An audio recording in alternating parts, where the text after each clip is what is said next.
Hello friends, welcome back to my channel. आज हम लोग बात करने वाले हैं शियाटिका या साइटिका।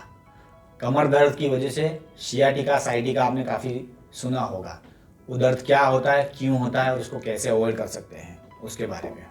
शियाटिका के दर्द में जो हमारी नस होती है कमर की, वो दब के जो पैरों में जा रही है, उसकी वजह से हमारे पैरों में ज़्यादातर दर्द होता है।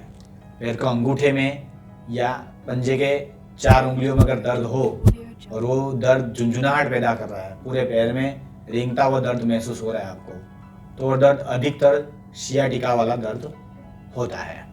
हमारी रीढ़ की हड्डी में छोटे छोटे मणके होते हैं, उनको वर्टेब्रा बोले जाते हैं। ये दोनों मणके एक जॉइंट से जुड़े जाते हैं, जिनको फैसेट जॉइंट बोला जाता है। और ये दो मणकों के बीच में एक गादी होती है।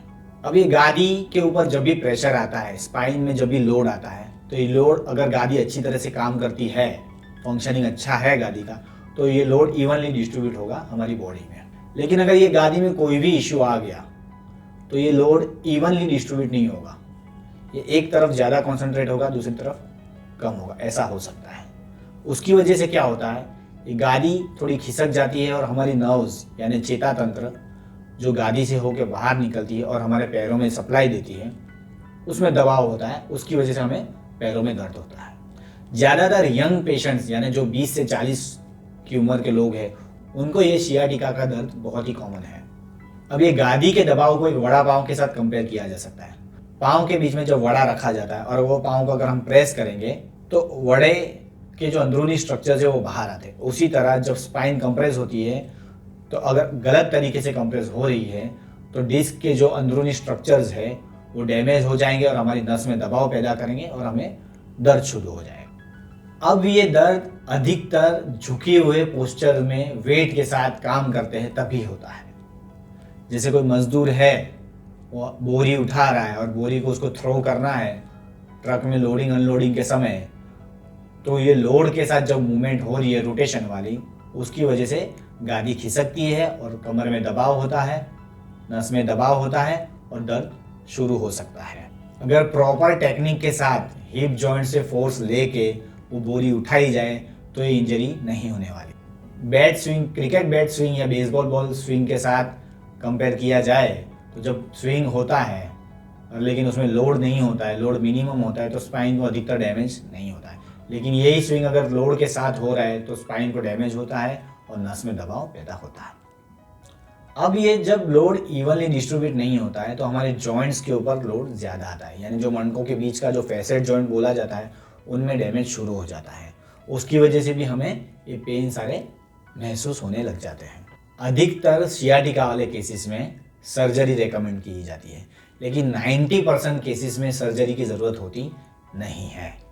सर्जरी की ज़रूरत कब होती है, जब हमारे बोवेल और ब्लैडर सिम्टम्स आते हैं तब, यानी संडास पेशाब में अगर तब तकलीफ है तो हम सर्जरी की ओर सोच सकते हैं। लेकिन अगर आपका पेन ऑन ऑफ हो रहा है, कभी अच्छा है कभी बहुत ज़्यादा है, तो सिंपल वॉकिंग से भी पेन रिलीफ हो सकता है। वॉकिंग से पेन कैसे रिलीफ करे सियाटिका का, उसके बारे में मेरा पिछला वीडियो आप जाके ज़रूर देख सकते हैं। सर्जरी से क्या नुकसान हो जाता है, जो नसें होती है वो बहुत ही पतली बाल के जैसी होती है। जब भी हम सर्जरी करते हैं तो छोटे छोटे टिश्यूज़ को डैमेज होता है, जो स्कार फॉर्मेशन हो जाता है, कभी कभी वो नर्व उसमें भी पिंच हो जाती है, तो ये आफ्टर इफेक्ट्स ऑफ सर्जरी बोल सकते हैं। अब सर्जरी के बाद भी आपको जो रूल्स फॉलो करने हैं, अगर वही रूल्स आप सर्जरी के पहले फॉलो कर ले तो आपको पेन अवॉइड करने में काफ़ी मदद मिल सकती है और सर्जरी को भी आप अवॉइड कर सकते हैं। सर्जरी के बाद के जो रूल्स है उसमें आपके प्रॉपर पोस्चर होने चाहिए, प्रॉपर आपको एक्सरसाइज करनी चाहिए, वॉकिंग करना चाहिए, वेट लिफ्टिंग प्रॉपर टेक्निक्स होनी चाहिए। तो यही सारी चीज़ें अगर हम सर्जरी के पहले कोशिश करें करने की, तो हम सर्जरी को काफ़ी हद तक अवॉइड कर सकते हैं। परमानेंट बोन रिमूवल होता है, तो परमानेंट बोन रिमूवल अगर हुआ तो वापस वो बोन ग्रोथ होने वाला नहीं है। कई बार फ्यूजन सर्जरी होती है, उसके अंदर वो हिस्सा तो स्टेबिलाइज होता है, लेकिन आसपास के ऊपर और नीचे का हिस्सा डिस्टर्ब हो जाता है और मूवमेंट उनमें कॉम्प्रोमाइज़ हो जाती है। उसकी वजह से पेन हमेशा आपको फील होते ही रहता है। उससे अच्छा सर्जरी को अवॉइड करके जो भी चीज़ें हम सर्जरी के बाद फॉलो करने वाले हैं उसको सर्जरी के पहले फॉलो करें तो काफ़ी हद तक हम सर्जरी को अवॉइड कर सकते हैं। अब समझो अगर हमें सर्जरी करवानी ही है तो जनरल सर्जन के पास सर्जरी ना करवाएं। जनरल ऑर्थोपेडिक सर्जन होते उनके पास सर्जरी ना करवाएं। स्पेशलिस्ट स्पाइन सर्जन के पास जाके ही सर्जरी करवाएं। बाकी पोस्चर, वॉकिंग और एक्सरसाइज से काफ़ी हद तक सियाटिका के पेन भी रिलीव हो सकते हैं। उसके बारे में जानना है तो आप मेरे पिछली वीडियो जाके ज़रूर देखें। अगर आपको मेरा कंटेंट पसंद आ रहा है तो मुझे कमेंट्स में ज़रूर बताइए। Thank you guys.